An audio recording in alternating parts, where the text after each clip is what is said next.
രുദ്രാർദ്ര പ്രണയം ഭാഗം 28. അവസാനമായി മിമിയെ കണ്ട നിമിഷമായിരുന്നു പാറുവിന്റെ മനസ്സിലപ്പോൾ. മിമി ഒരു പീഡിയാട്രീഷ്യനാണ്. അവൻ പഠിത്തം കഴിഞ്ഞപ്പോൾ തന്നെ അവന്റെ നാട്ടിലേക്ക് പോയിരുന്നു. കൊച്ചിയാണ് അവന്റെ ഉമ്മച്ചിയുടെ ഉപ്പച്ചിയുടെ സ്ഥലം. പക്ഷെ അവൻ വർക്ക് ചെയ്യുന്നത് ഹൈദരാബാദാണ്. അവിടുത്തെ അത്യാവശ്യം അറിയപ്പെടുന്ന ഡോക്ടറാണ് മിമി. 1 മാസം മുന്നേ അവൻ എന്നെ വിളിച്ചൊന്ന് കാണണമെന്ന് പറഞ്ഞു. അവനെ കാണാനുള്ള സന്തോഷത്തില് ആയിഷേട്ടനോട് പറഞ്ഞ് അപ്പൊ തന്നെ ഇവിടെ നിന്ന് പുറപ്പെട്ടു. അതോർക്കെ അറിയാതെ അവളുടെ ചുടികൾ ഒന്ന് വിടർന്നു. ഓർമ്മകൾ 1 മാസം മുന്നേയുള്ള ആ ദിവസത്തിലേക്ക് പോയി. അവന്റെ കയ്യും പിടിച്ച് അന്ന് ഒരുപാട് സ്ഥലങ്ങൾ കറങ്ങി, ഒത്തിരി സംസാരിച്ചു. ഇടയ്ക്കെപ്പോഴോ വെയില് അധികമായത് കൊണ്ടാണെന്ന് തോന്നുന്നു, എനിക്ക് ഒരു തലചുറ്റല് പോലെ തോന്നി. അവിടെ അടുത്തുള്ളൊരു ഹോട്ടലില് അല്പനേരം റെസ്റ്റ് ചെയ്തിട്ട് പോവാന്ന് കരുതി അവൻ ഒരു റൂം എടുത്തു. എന്നെ ചേർത്ത് പിടിച്ച് റൂമിലേക്ക് കയറുമ്പോഴും അവന്റെ ഹൃദയതാളം എനിക്ക് കേൾക്കായിരുന്നു. എനിക്ക് പെട്ടെന്ന് വയ്യാതായതില് അവനൊന്ന് വെപ്രാളപ്പെട്ട് പോയിട്ടുണ്ട്. ബെഡില് എന്നെ കിടത്തി അവൻ എൻ്റെ അടുത്തേക്ക് ചേർന്ന് കിടന്നു. ആ നീക്കത്തിൽ എന്നിൽ നേരിയൊരു പരിഭ്രമം നിറഞ്ഞു. അത് മനസ്സിലായ പോലെ അവൻ ഒന്നുമില്ലാന്ന പോലെ കണ്ണു ചിമ്മി കാണിച്ചുകൊണ്ട് എൻ്റെ മുഖം അവൻ്റെ നെഞ്ചിലേക്ക് അമർത്തി വെച്ചു. അവൾ അവനെ ചുറ്റിപ്പിടിച്ചു കിടന്നു. ആ കിടപ്പെന്തോ വല്ലാതെ ഇഷ്ടായതുപോലെ. അവനോട് ഇത്രയും ചേർന്നിങ്ങനെ ആദ്യമായിട്ടാ, അതും അവനൊപ്പം ഇങ്ങനെ കിടന്നിട്ടൊക്കെ. ഓർക്കുമ്പോൾ തന്നെ ശരീരം വിറച്ചെങ്കിലും അവനിന്ന് അകന്നു മാറാൻ തോന്നിയില്ല. എൻ്റെ പ്രൊഫഷനിൽ ഞാൻ ഒരുപാട് സീരിയസ് ആയിരിക്കാം, പക്ഷേ ഈ ചെക്കൻ്റെ മുന്നിൽ എപ്പോഴും പാർവണ അവൻ്റെ മാത്രം പാവം വേണിയായി പോകുന്നു. അവൾ അവൻ്റെ പുറത്തൂടെ കൈ ചുറ്റി അവനിലേക്ക് ഒന്നുകൂടി ചേർന്ന് കിടന്നു. പാറുവിൻ്റെ ഓർമ്മകൾ അന്ന് അവൻ തന്നോട് സംസാരിച്ച കാര്യങ്ങളിലേക്ക് പോയി. വേണി, അവൻ വിളിച്ചു. ഇപ്പോ എങ്ങനെയുണ്ട് നിനക്ക്? അവൻ ചോദിച്ചതും അവൾ അവൻ്റെ മുഖത്തേക്ക് നോക്കി. കുഴപ്പമില്ല മിമി, അവൾ അവനെ ചുറ്റിപ്പിടിച്ചുകൊണ്ട് തന്നെ പറഞ്ഞു. ആണല്ലേ, എങ്കിലേ പൊന്നുമോളൊന്ന് വിട്ടുകിടന്നേ. ഒട്ടി നീ ഇതെങ്ങോട്ടാ? എന്നെ പ്രലോഭിപ്പിക്കല്ലേടി പിശാചെ. തൻ്റെ നെഞ്ചിൽ മുഖമിട്ട് ഉരസി കിടക്കുന്ന പെണ്ണിനോട് അവൻ കുറുമ്പോടെ പറഞ്ഞു. അയ്യേ മിമി, അവൾ അവൻ്റെ നെഞ്ചിലടിച്ചു. അടിക്കാതടി. പിന്നെ സ്നേഹിക്കുന്ന പെണ്ണിൻ്റെ ഒപ്പം തനിച്ചൊരു റൂമില്, അതും അവള് എന്നെ ഇങ്ങനെ ഒട്ടിക്കൊണ്ട് വന്ന ആർക്കായാലും പിടിവിട്ട് കൂടി. അവൻ ചിരിയോടെ അവളുടെ കൈകൾ കൂട്ടിപ്പിടിച്ചു. പോടാ, അവൾ ചിരിയോടെ പറഞ്ഞു. എടി, ഒരു ഉമ്മ തരോടി. അവളെ നോക്കിയൊരു കൊഞ്ചലോടെ ചോദിച്ചുകൊണ്ട് അവൻ അവളുടെ കവിളിൽ തലോടി. പാറുവിന് ആ ചോദ്യമോ അവൻ്റെ നിഷ്കളങ്കമായ നോട്ടമൊക്കെ കണ്ടപ്പോൾ ചിരി വന്നെങ്കിലും അവളത് മറച്ചു പിടിച്ചുകൊണ്ട് അവനെ കൂർപ്പിച്ചു നോക്കി. എന്തിനെങ്ങനെ നോക്കുന്നേ? ഒരു ഉമ്മയല്ലേ ചോദിച്ചുള്ളൂ, അല്ലാതെ വേറൊന്നുമല്ലല്ലോ. നിന്റെ നോട്ടം കണ്ട ഒരു ഉമ്മയും കടന്ന് ഞാൻ വേറെയും കാര്യമായിട്ട് എന്തോ ചോദിച്ചതുപോലാ. ഒന്നുമില്ലെങ്കിലും നീ ഒരു ഡോക്ടറല്ലേ, ഇത്രയും പോലെ അറിയില്ലേ നിനക്ക്? ഒന്ന് കിസ് ചെയ്തെന്ന് വെച്ചപ്പോ എന്താ? ആഗ്രഹം കൊണ്ടല്ലേ. പ്രണയിക്കുന്നവർ തമ്മിൽ ഇടയ്ക്ക് കിസ്സൊക്കെ ചെയ്യും. പക്ഷെ ഇവിടെ എനിക്ക് അതൊക്കെ കിട്ടുന്നത് ഫോണിലൂടെ മാത്രം. നേരിട്ട് കാണുമ്പോൾ എനിക്ക് നേരെ ഈ ചുണ്ടൊന്ന് കൂർത്തെങ്കിലും കണ്ടിരുന്നെങ്കിൽ എത്ര നന്നായനെ. ദുഷ്ടത്തി, ഒരു ഉമ്മ പോലും തന്ന് കനിയാത്ത മറുത. വിവാഹക്കാരൻ തീരുമാനമായിട്ട് മതി ഉമ്മ എന്ന് പറയുന്നതൊക്കെ ക്രൂരതയല്ലേ വേണി? അതും ഇത്രയും പാവായ എന്നോട്, നിന്നെ കാണാൻ ഓടി വന്ന എന്നോട്. അവൻ്റെ കണ്ണു കൂർത്തു. പക്ഷെ അവളെ വീഴ്ത്താൻ അത്രയും പരിഭവം നിറച്ച് പറയുന്ന ആ ചെക്കൻ. അവൻ്റെ സംസാരം കേട്ട് പാറു ചിരിയോടെ അവനെ നോക്കി. നോക്കണ്ട, അപ്പോ ഞാൻ പറഞ്ഞതല്ലേ നമ്മുടെ കാര്യം ഞാൻ വന്ന് നിന്റെ വീട്ടിൽ പറയാന്ന്. എൻ്റെ വീട്ടിൽ ഉമ്മച്ചിയോടും ഉപ്പച്ചിയോടും ഞാൻ പറഞ്ഞിട്ടുണ്ടല്ലോ. അവരാദ്യം ഒന്ന് എതിർത്തെങ്കിലും ഇപ്പോൾ ഓക്കെയാ. ഇനി നിന്റെ വീട്ടിലല്ലേ, അതുകൂടി ഞാൻ സംസാരിക്കാം. അവൻ പറഞ്ഞു. ആയിക്കോട്ടെ, പക്ഷേ ഇപ്പൊ വേണ്ട. ആദ്യം മനോട്ടൻ്റെ ആയിഷേട്ടൻ്റെ വിവാഹം കഴിയട്ടെടാ, എന്നിട്ട് നോക്കാം. ഓ ആയിക്കോട്ടെ, അപ്പോ അതുവരെ ഉമ്മ കിട്ടില്ലാന്ന്. എന്ത് ചെയ്യാനാ? അവൻ ചുണ്ടുകൊട്ടി പറഞ്ഞ് അവളിൽ നിന്നും മുഖം തിരിച്ചു. അവള് പെട്ടെന്ന് അവന്റെ മുഖം പിടിച്ച് അവൾക്ക് നേരെ തിരിച്ചു. എന്താടി? അവൻ അവളെ കൂർപ്പിച്ചു നോക്കി. കിസ് വേണോ? അവൾ കുറുമ്പോടെ ചോദിച്ചു. തരുവോ? അവൻ നീലമിഴികൾ വിടർത്തി ആകാംക്ഷയോടെ ചോദിച്ചു. അതിന് നീയിപ്പം എന്നോട് പിണക്കല്ലേ, പിന്നെ എങ്ങനെ തരാനാ? അവള് കപടദേഷ്യത്തോടെ പറഞ്ഞു. അവൻ പെട്ടെന്ന് അവളുടെ ഇടുപ്പിലൂടെ കൈയിട്ട് അവളെ ചുറ്റിപ്പിടിച്ച് ബെഡിലേക്ക് മലർത്തി കിടത്തി. അവൾ ഉടുത്തിരുന്ന സാരി അവളുടെ മാറിടത്തിൽ നിന്നും വയറിൽ നിന്നും തെന്നി നീങ്ങി. പക്ഷെ അതൊന്നും അവൻ കണ്ടിട്ടില്ല. അവന്റെ കണ്ണിൽ ആ പെണ്ണിന്റെ ചുവന്നു പോകുന്ന മുഖം മാത്രം. എന്താടാ, പിണക്കല്ലേന്ന്?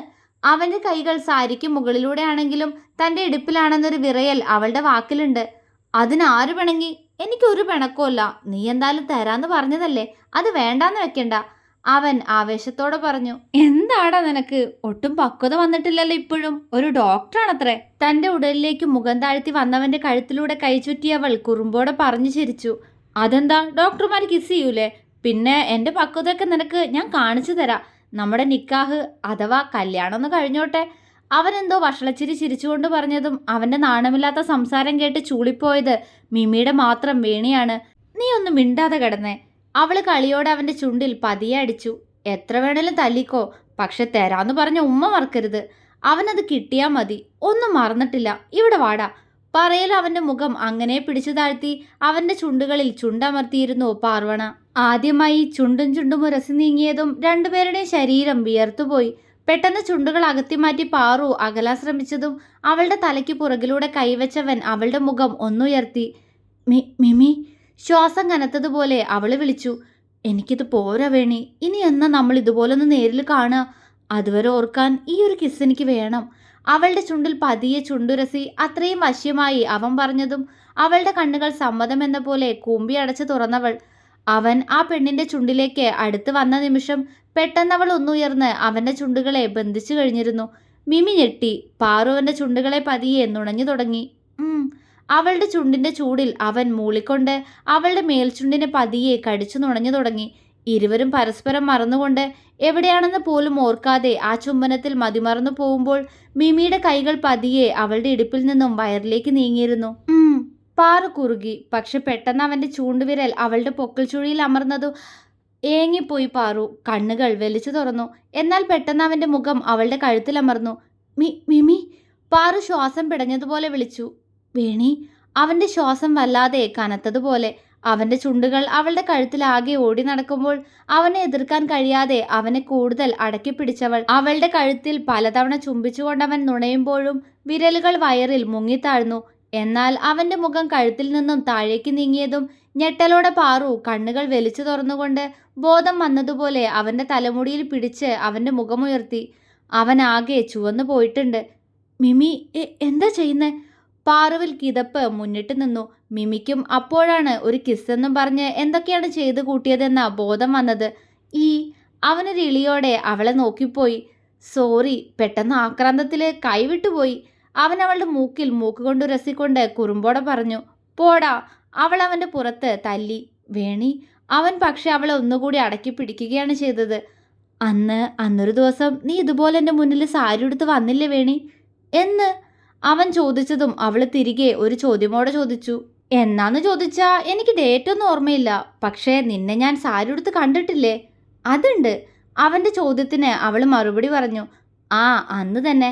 അന്ന് എന്തു ഭംഗിയായിരുന്നു നിന്നെ ആ വേഷത്തില്.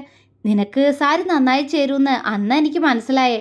പിന്നെ അന്ന് നിന്നെ അങ്ങനെ കണ്ടപ്പോൾ മനസ്സിലൊരാഗ്രഹം തോന്നിയിരുന്നു. അവൻ രഹസ്യം പോലെ പറഞ്ഞു. പാറു എന്തായെന്ന പോലെ അവനെ നോക്കുമ്പോഴേക്കും അപ്പോഴും അവളുടെ വയറിൽ തന്നെ വിശ്രമം കൊള്ളുകയായിരുന്ന അവൻ്റെ കൈ പതിയെ വയറിലൊന്ന് അമർത്തിയവൻ. മിമി. അവൾ പിടഞ്ഞു. ഇവിടെ കിസ് ചെയ്തോട്ടെ ഞാൻ? അവൻ അനുവാദം ചോദിച്ചതും പാറു കണ്ണും മിഴിച്ചുകൊണ്ട് അവനെ നോക്കി. പക്ഷേ ഏറെ മോഹത്തോടെ ചോദിക്കുന്നവനെ തടയാൻ ആവുന്നില്ല എന്ന് മാത്രമല്ല ഒരു മടിയുമില്ലാതെ അവനങ്ങനെ ചോദിച്ചതും അവൾക്കും എന്തോ ഒരു പിടപ്പ് തോന്നിപ്പോയി. അവളുടെ പിടയുന്ന മിഴികളിൽ അനുവാദം മനസ്സിലാക്കി അവൻ പതിയെ താഴ്ന്നു വന്ന് അവളുടെ നഗ്നമായ വയറിൽ ചുണ്ടുകൾ ചേർത്തു. പാറുവിൻ്റെ ചുണ്ടുകൾ വിറയലോടെ തുറന്നുപോയി. അവൻ്റെ ചുണ്ടുകൾ അവിടെ എന്തൊക്കെയോ ചെയ്യുന്നു. വയറിൽ ചുണ്ടുരസി പതിയെ പല്ലുകൾ ആഴ്ത്തി ആ കുഞ്ഞു വയറിലെ ആഴങ്ങളിൽ ചുണ്ടു ചേർത്തവൻ മുഖമുയർത്തി അവളെ നോക്കുമ്പോഴേക്കും പാറു ആകെ വിയർത്തു കുളിച്ചിരുന്നു. അവൻ്റെ കള്ളച്ചിരി നിറഞ്ഞ മുഖം കാണാൻ കൊതിയോടെ നോക്കിയ പാറു പക്ഷേ പെട്ടെന്ന് അവനെ തുറിച്ചു നോക്കിപ്പോയി. മിമിയുടെ കണ്ണുകളിൽ എന്തോ നനവ്. അവൾ പകപ്പോടെ അവനെ നോക്കി. എന്താ മിമി, എന്തിനാ കണ്ണു നിറഞ്ഞേ? അവൾ വെപ്രാളത്തോടെ ചോദിച്ചു. I love you Veni. അവൻ പറഞ്ഞു. എന്തു പറ്റി? അറിയില്ല, കുറച്ചു നാളായിട്ട് വേണ്ടാത്ത എന്തൊക്കെയോ സ്വപ്നം കാണുന്നു. നിന്നെ വിട്ട് ഞാൻ ഈ ഭൂമിയിൽ നിന്ന് തന്നെ മിമി.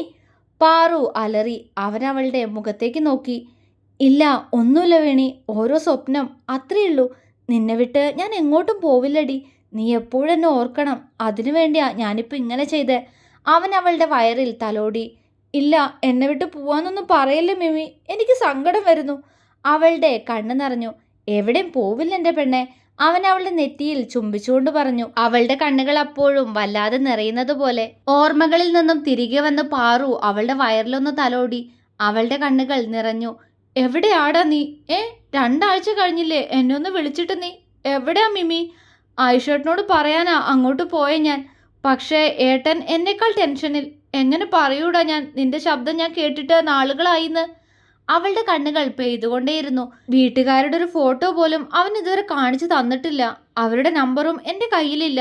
ഒരിക്കൽ നാട്ടിലേക്ക് പോയപ്പോൾ അവൻ്റെ ഫോണിൽ നിന്നാ ഉമ്മയുടെ ഉപ്പയുടെ ശബ്ദം കേൾക്കുന്നേ. അത്രേ സംസാരം ഉണ്ടായിട്ടുള്ളൂ ഞങ്ങൾ തമ്മിൽ. എന്നെ ചതിച്ചാ ശരിയാക്കി തരാം നിന്നെ ഞാൻ, അവൾ സ്വയം പറഞ്ഞു. അവൾക്ക് അവനെ കാണാൻ തോന്നി. അവനെ പുണരാൻ, ചുംബിക്കാൻ, എല്ലാത്തിനും മുകളിൽ അവനോടൊപ്പം ജീവിക്കാൻ. കരഞ്ഞുകൊണ്ട് അവൾ ചിരിച്ചു. ആർദ്രയോട് ഇഷ്ടം തുറന്നു പറയാനുള്ള തീരുമാനത്തിലാണ് ആയുഷ്. അത് എങ്ങനെ അവളോട് പറയുമെന്നോർക്കവേ അവന് ടെൻഷൻ തോന്നി. അലമാരയ്ക്കകത്ത് എടുത്തു വെച്ച മദ്യം വായിലേക്ക് കമഴ്ത്തുമ്പോൾ അല്പം ധൈര്യം കിട്ടുമെന്ന് അവൻ കരുതി. പക്ഷേ ഉണ്ടായില്ല.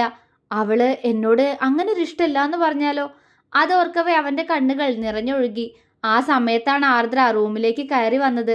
അവളെ പെട്ടെന്ന് അവിടെ കണ്ടതും അവനൊന്ന് പകച്ചുപോയി. ഒപ്പം താൻ മദ്യപിച്ചത് അവൾ കണ്ടതിലുള്ള വല്ലായ്മ. അവൻ അവളോടന്ന് ദേഷ്യത്തോടെ സംസാരിച്ചു. പക്ഷേ അവൾ അവളുടെ ഇഷ്ടം അവനോട് തുറന്നു പറഞ്ഞു. മദ്യലഹരിയിലായിരുന്നിട്ട് പോലും അവളോടൊരു തെറ്റ് ചെയ്യാൻ കഴിയില്ല എന്നതുകൊണ്ട് അവൻ അവളോട് പോവാൻ പറഞ്ഞു. പക്ഷേ അവൾ പോയില്ല. പരസ്പരം മനസ്സുകൊണ്ടും ശരീരം കൊണ്ടും അവരാ രാത്രിയിൽ ഒന്നായി. രാവിലെ അവനെ ഫേസ് ചെയ്യാനുള്ള ചമ്മൽ കൊണ്ട് ആതിര പെട്ടെന്ന് അവളുടെ റൂമിലേക്ക് പോയി.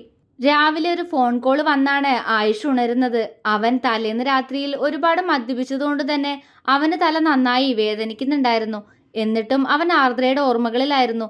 തലേന്ന് എല്ലാവരുടെയും മുന്നിൽ വെച്ച് തൻ്റെ കല്യാണക്കാരൻ ചർച്ചാ വിഷയമായപ്പോൾ പോലും മൗനമായി നിന്ന് അവളെ ഓർക്കവേ അവനുള്ളിൽ വേദന നിറഞ്ഞു.